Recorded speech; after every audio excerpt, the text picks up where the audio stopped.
بسم الله الرحمن الرحيم. السلام عليكم ورحمة الله وبركاته. How are you, my students? I hope that you're happy and healthy and ready for today's lesson, which is the third part of the enrichment, which is the listen and discuss of Unit 4, of course.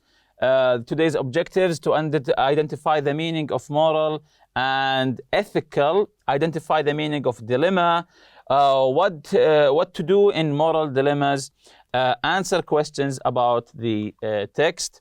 One of your friends asked you to do a report, to read a report he wrote for a science class. You read it and then you realize that he copied it directly from a website.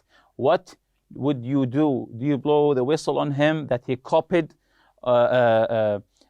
used plagiarism, or do you, what to do? Now you know that your friend cheated in his work. So this is a dilemma. So what do you think the words moral and ethical mean? Have you ever been tempted to do something that wasn't right? Explain. Do you think in every situation there's always a clear right or wrong thing to do? Of course, you can discuss these questions among each other, you and your colleague. The word dilemma, do you know the meaning of the word dilemma? Just like the one that I just told you, when you figure out that your friend cheated in his homework, he copied it from a website. So, dilemma is a situation in which a difficult choice has to be made between two or more alternatives, especially ones that are equally undesirable. So when you are in a situation and each option to answer this situation is undesirable, you don't know what to do. So this is a dilemma.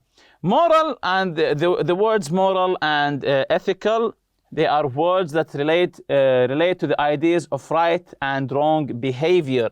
So they are related to our behavior, right and wrong. Actions that are good or right are called moral or ethical. So right actions are good actions called moral or ethical.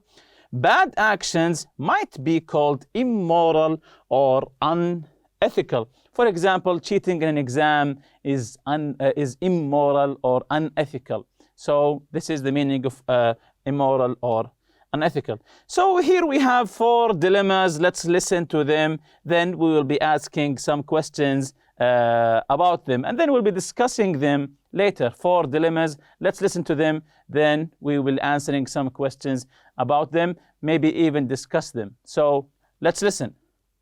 Dilemma number 1. Russ is at the airport to catch a flight. He is on his way to his brother's wedding.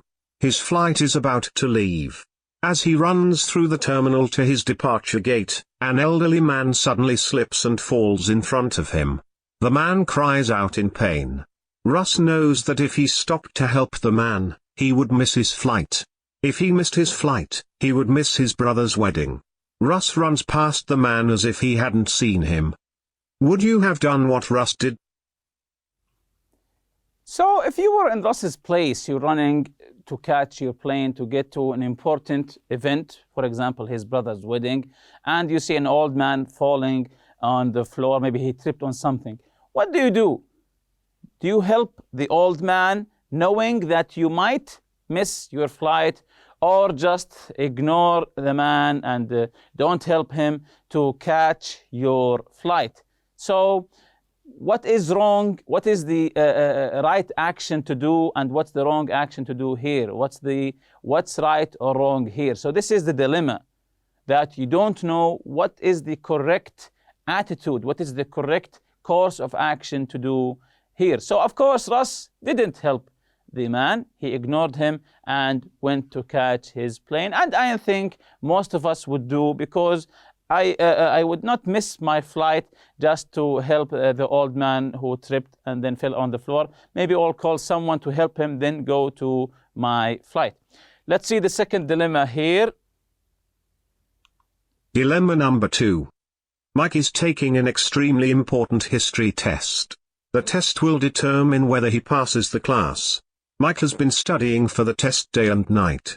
He feels well prepared, but when the test is in front of him, Mike's mind goes blank. He can't remember anything. It is as if he had never studied. Sam is the best student in the class and is sitting right next to Mike. Sam's paper is close enough for Mike to see the answers. The teacher is not paying attention. Mike knows that if he copied Sam's answers, the teacher wouldn't see. What would you do if you were Mike?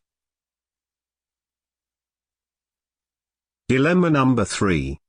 A ship strikes an iceberg and 10 passengers crowd into a lifeboat that is only intended to hold 9. The lifeboat slowly starts to sink because of the extra weight. If it does, all 10 passengers will die in the freezing water. The captain considers his choices and decides to force the weakest individual out of the lifeboat. He reasons that if he did nothing, everyone would drown. This way only one person drowns, and this person would have drowned anyway. Others on the lifeboat feel that this choice is morally wrong. They say that if he did nothing, then even if none of them survived, at least no one would be responsible for anyone's death. If you were the captain, what would you do? Dilemma number 4. Mariana has struggled in science class for years. This year, to help motivate her, Mariana's parents have told her that if she receives a B on her report card, they will help her buy a cell phone. But Mariana has done poorly in the class and knows that her final grade will be a D. The day her report card is due to arrive in the mail, Mariana arrives home from school and is greeted by her parents with hugs and smiles. She takes a look at the report card and sees that her grade in science is an A. Clearly this is a mistake, but Mariana can get away with it if she doesn't say anything. The cell phone is only part of the reason that she's tempted not to say anything. She also dreads the idea of seeing the pride on her parents' faces vanish. What would you do if you were Mariana? So what would you do if you were Mariana? Would you tell your parents the truth, knowing that they are happy, they're celebrating your grade? They even gave her a phone as a gift or a present because she achieved a high mark. Or would you tell the truth and disappoint your parents and maybe not even receiving a gift?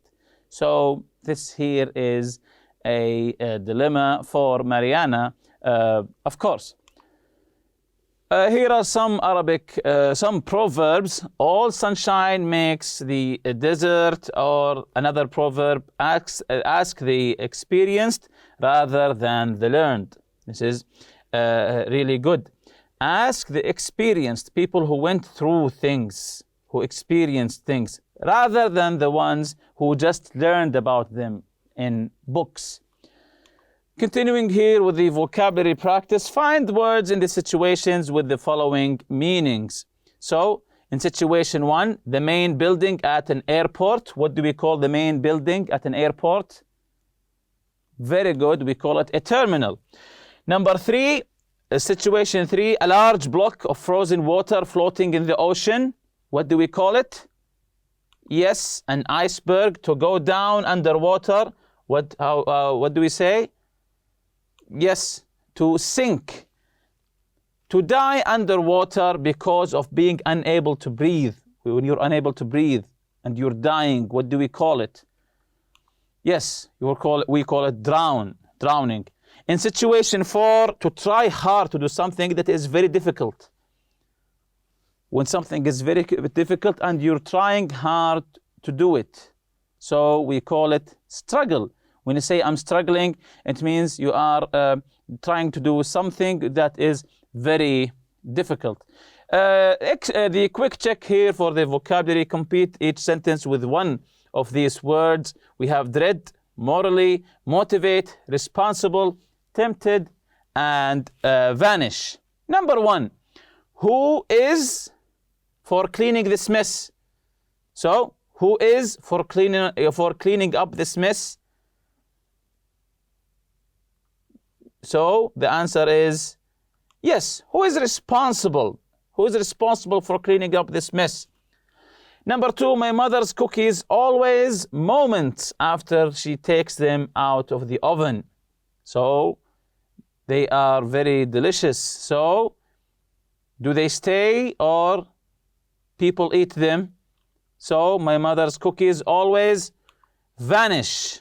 Vanish means that people come and eat them. They don't vanish the literal meaning. No, vanish, it means people come and eat the cookies moments after she takes them out of the oven.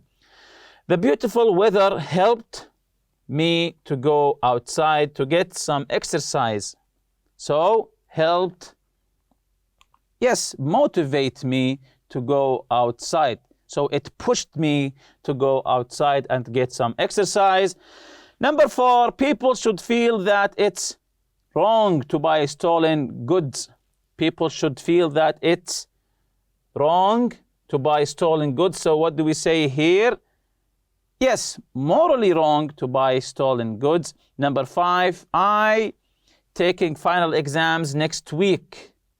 So final exams are next week. You're a little bit nervous and afraid. So what do we say? Yes, I dread taking final exams next week. Number 6, I was to watch the film on TV, but I made myself study instead. So, I was tempted. Tempted is to do something undesirable.